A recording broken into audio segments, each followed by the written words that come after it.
Do you think it's harder because of the work that we do to find mentors that are actually accessible, available, but also people who we would respect over the course of a long period of time that could actually help us navigate this? Because I found that for some people, the concept of even mentors, older people feels like vestiges and shades of white evangelicalism for them, like gatekeepers Yeah. versus people who give them encouragement, etc.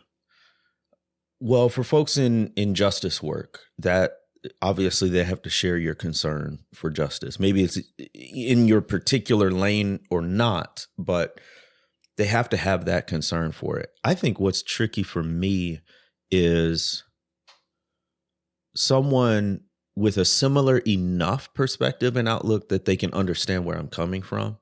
But it doesn't have to be identical. But I don't want to. I mean, it's like therapists, right? Like I've gone through some therapists because we just weren't seeing eye to eye Sure. on different Sure. on different things, and it could have been because their version of Christianity was a lot more fundamentalist than mine, or it could be some other issue, right? So there is a sense of who's kind of in my lane or whose lane am I in, kind of a thing. Okay, so this brings up an important question, right? So we're talking about mentors, which presupposes maybe a little bit of frustration about mentors, which also presupposes, hey, these people have to be a little bit connected to who we are. And then you say you go through mentors, you go through therapists. Sometimes you're like, is there such a thing as a bad mentor? I feel like you have more background or a longer history with mentors. I think there is. Yeah. There definitely is such a thing as a bad mentor. Yeah. And I think bad, may not be the right word to use.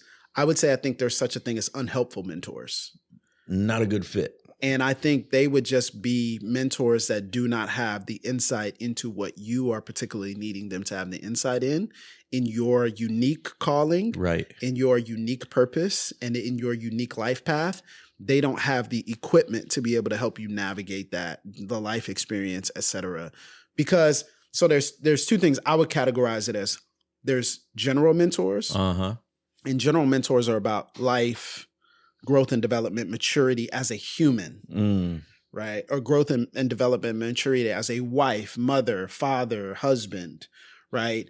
These are general ideas. And then I think there are specific calling-based mentors who are trying to help you navigate leadership or help you navigate entrepreneurship or help you navigate expansion or help you navigate personal development and growth. So there's like two different sides of this, that some are general and then others are specific. As you get older, you typically need more specific. That's a good point. So like the general typically is your teenage years, your early young adult years. You're trying to figure out, what do I do with this?